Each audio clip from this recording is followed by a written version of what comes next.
18 साल बाद राहु देव राशि परिवर्तन कर रहे हैं, कुंभ राशि में जाने वाले हैं। 18 मई वो डेट होगी, यानी कि कुंभ राशि में ये आएंगे 18 मई 2025 में और 5 दिसंबर 2026 तक रहने वाले हैं। इसका प्रभाव मिथुन राशि पे क्या रहेगा?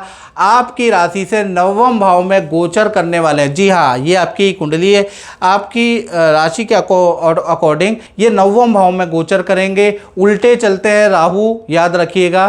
तो ऐसे में क्या रिजल्ट मिथुन राशि को मिलेगा? कहा जाता है नवमें गोचरे राहु मिश्रित फलदायका, यानी कहीं कहीं पे आपको झटके भी लगेंगे, कहीं कहीं पे आपको बेस्ट रिजल्ट भी मिलेंगे, यानी अचानक ही कुछ लाभ भी होगा और अचानक ही कुछ धोखे भी मिलेंगे, कुछ नुकसान भी आपको रहेगा। तो कुल मिला के राहु का ट्रांजिट का जो एक्सपीरियंस मिथुन राशि को रहेगा वो मिश्रित रहेगा। चलिए इसके बारे में हम डिटेल में चर्चा कर लेते हैं। और राहु के बारे में मैंने इतनी बातें क्यों की?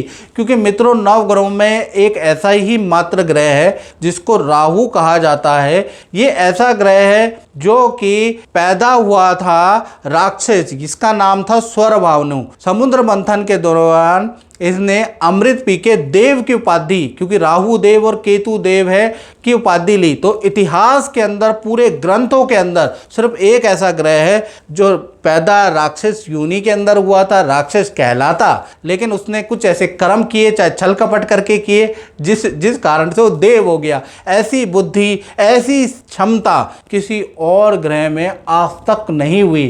कोई ऐसा ऐतिहासिक प्रमाण पुराणों में नहीं मिलता जिसमें राहु देव जैसी किसी के अंदर क्षमता हो, जो पैदा दाना हुआ हो और लोग उसको पूजा करते हैं। जिसको इससे ज़्यादा विद्वान तो रावण था, लेकिन रावण की पूजा भी लोग नहीं करते जितना राहु की पूजा।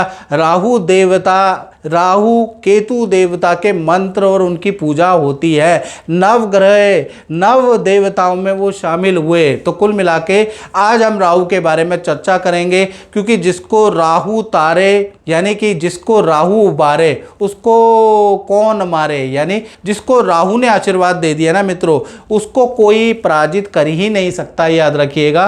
क्योंकि उसके अंदर एक विजन, एक दूरदृष्टिता आ जाती है, कपट को पहचानने की, छल को पहचानने की, षड्यंत्र को पहचानने की, क्योंकि इनके मालिक ही शनि, इनके मालिक ही राहु है। और जब छल कपट षड्यंत्र के मालिक ही आप पे मेहरबान हो जाए तो कौन व्यक्ति आपके साथ धोखाधड़ी कर सकता है। चलिए अब हम चर्चा करते हैं कि नवम भाव में राहु का जो गोचर है, तो नवम भाव में ये मिश्रित फल देगा, यानी अच्छा और बुरा दोनों प्रकार का आपको फल मिलेगा। पहला, नवम भाव यात्रा का भी होता है, तो विदेश से संबंधित आपका रुका हुआ काम आपका बनता हुआ नजर आएगा। विदेश में आपके जाने के योग नजर आ रहे हैं, विदेश से संबंधित फाइलें आपकी क्लियर होगी, विदेश से संबंधित परीक्षा में आप सफलता प्राप्त होंगे, यानी विदेश से संबंधित काम मिथुन राशि का बनता हुआ नजर आएगा। साथ ही साथ आपको पैतृक कुछ धन लाभ, भूमि का लाभ, पैतृक कोई मामला, भाइयों में बंटवारे का कोई मामला चल रहा है तो पैतृक धन लाभ भी आपको होता हुआ नजर आएगा। साथ ही साथ चुनाव में आपको कुछ लाभ होगा। अगर आप पॉलिटिशियन है, कोई चुनाव लड़ रहे हैं तो उसमें लाभ होता हुआ नजर आएगा। नवम भाव भाग्य का होता है, तो अध्यात्म में आपकी रुचि बनेगी, खूब पूजा पाठ आप करेंगे, तंत्र की ओर आपका रुझान बढ़ेगा, आपका मंत्र की ओर रुझान बढ़ेगा, ऊपरी शक्ति, देवीय शक्ति, इन चीजों में आपका रुझान बढ़ सकता है। इस प्रकार का गुरु आपको मिल सकता है। साथ ही साथ खूब तीर्थ यात्रा आपकी कराने वाला है, यानी आप 5 दिसंबर 2026 तक, जब तक ये राहु यहां रहेगा, खूब तीर्थ यात्रा करने वाले हैं। बुरा प्रभाव के बारे में बात करें तो आपको नसों की प्रॉब्लम हो सकती है, आपको इन्फेक्शन की प्रॉब्लम हो सकती है। यदि आप स्टूडेंट है तो शिक्षा में बड़ी परेशानी का सामना आपको करना पड़ सकता है। ये थोड़ा बुरा भी रिजल्ट आपको मिलेगा।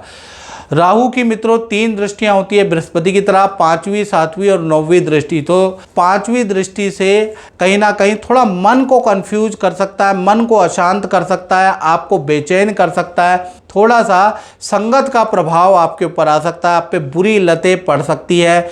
उसके योग इस सप्ताह मतलब आपके बन रहे हैं, यानी कि 5वीं दृष्टि थोड़ा आपके लिए खराब है, आपके मन के लिए खराब है और आप पे बुरी आदतें लग सकती है, याद रखिएगा। सातवीं दृष्टि बहुत अच्छी है, भाग्य को बढ़ाएगी, अचानक ही कोई गुप्त धन लाभ आपको दिलाएगी, उसके योग नजर आ रहा है।